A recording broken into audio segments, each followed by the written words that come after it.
Hello, I'm Phoebe Gilman. Did you ever have one of those balloons that are filled with helium? The ones that float in the air? Well, my daughter Ingrid had one a long time ago. And a long time ago, she let go of the string that tied her balloon down. It flew up, up, up into the air. It might have flown as high as the sky, but it didn't. It got caught on the branch of a tree, and pop! That was the end of that. The little bits of broken balloon looked like flowers on the branch of the tree. So I made up a story for Ingrid about a magic tree that blossomed balloons. And that is the story I am going to read to you today.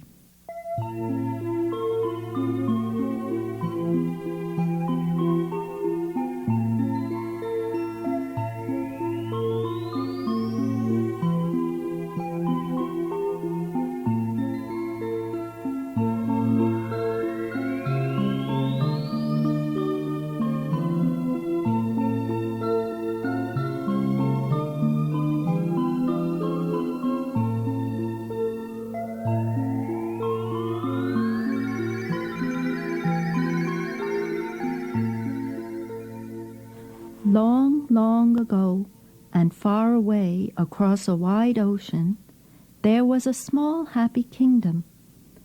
In a big castle at the top of its highest hill lived the king and his daughter, Princess Leora.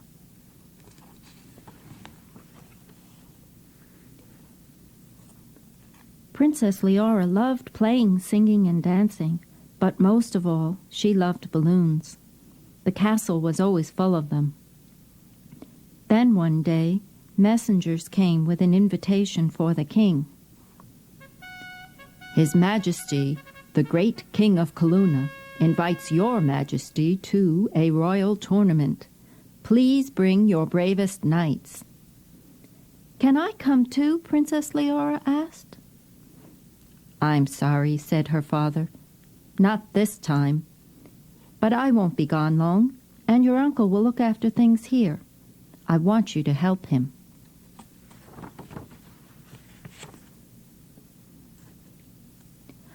Not the Archduke, Princess Leora said. I don't like him. He's grumpy, and he never plays games.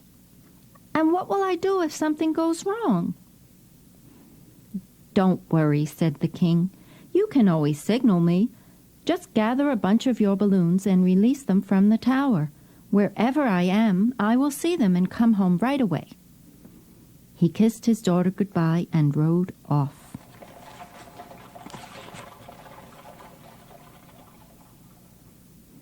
As soon as the king had gone, the Archduke rushed in with the meanest guards in the kingdom. At last, the chance I have been waiting for. Now I will be king.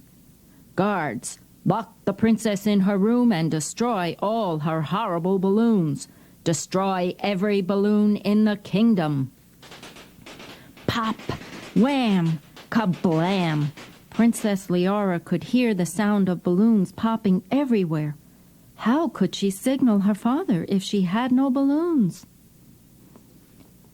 But there was something the Archduke did not know about.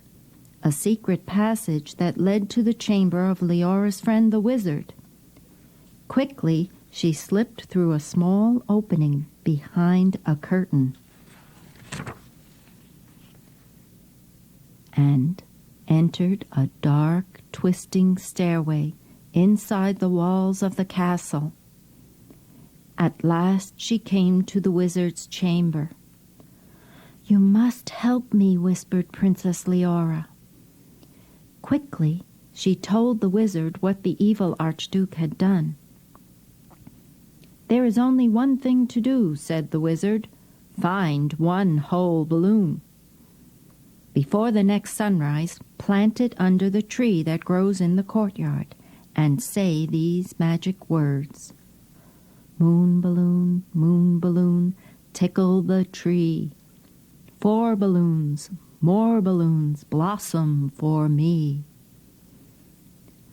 The sun was setting as Princess Leora slipped through the castle gates to begin her search.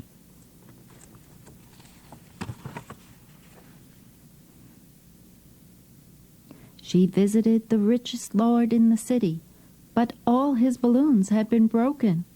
She asked the butcher. She asked the baker. She asked the old toy maker, but no one had any balloons.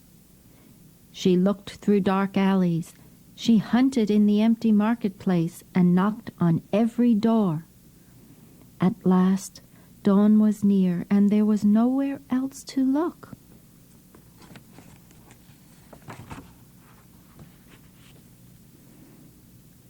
Sadly, Princess Leora sat down by a small cottage. The little boy who lived there heard her and came to the window.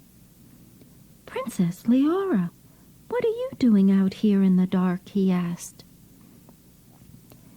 When the princess told him why she had to find a balloon before morning, a strange look came over the boy's face. "I can help you," he said. He ran off inside and came right back with a balloon.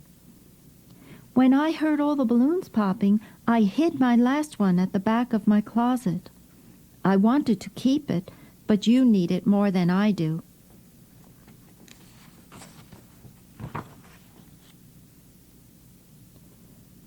Princess Leora thanked the boy and ran back through the empty marketplace, past the stores of the butcher and the baker and the old toy maker, past the rich lord's house and through the castle gates.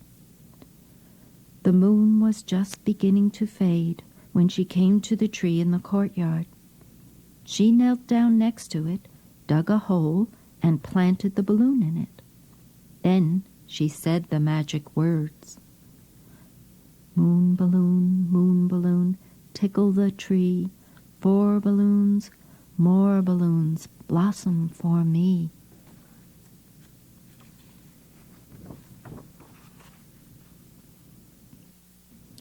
Suddenly, the tree began to quiver. Tiny balloons blossomed on it and began to grow bigger and rounder. Princess Leora reached up to touch one, and hundreds came floating down. More and more balloons blossomed from the tree until they filled the whole courtyard. As the sun rose, they drifted through the gate. People leaned from their windows and rushed into the streets, shouting and pointing and laughing. "Pop those balloons," the Archduke shouted to his men. But whenever they tried, the magical balloons whizzed away. Before long, the whole city was filled with balloons.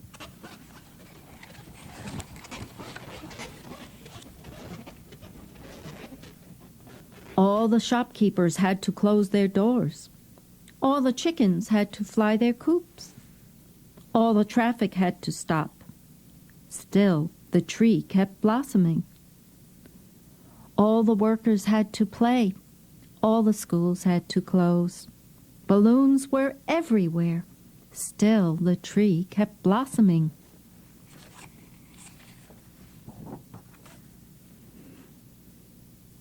The Archduke jumped up and down with rage when he saw that his guards couldn't pop the balloons.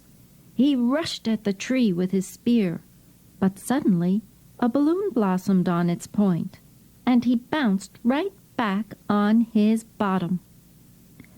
Just then, a balloon burst forth from the end of every spear. Madder than ever, the Archduke ran after Princess Leora, shouting, "I'll get you for this!"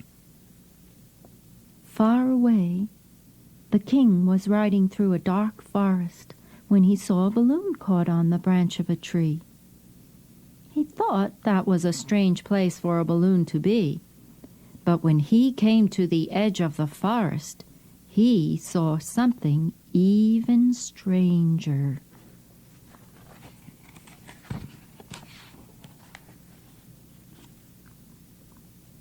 His whole kingdom was filled with thousands and millions and zillions of balloons.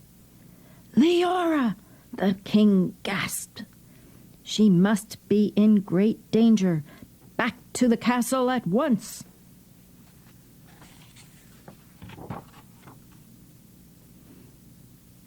When the king galloped into the courtyard, he could see the Archduke screaming at the princess. "You spoiled everything," he was shouting at her. "It isn't fair. I want to be king." "Princess Leora was right about you, you traitor," the king thundered. "Knights, put the Archduke and his men right where they belong, in the dungeon."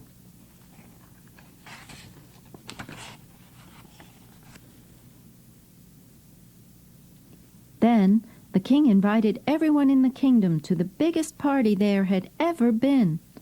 The people played and danced and sang.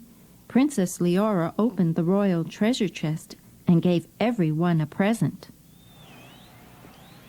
The balloon tree stopped blossoming as the moon rose, but the party went on and on into the night. All the people stayed up past their bedtime. As for the Archduke and his men, they were in the dungeon for a long, long time. But they were never bored. They were kept very busy.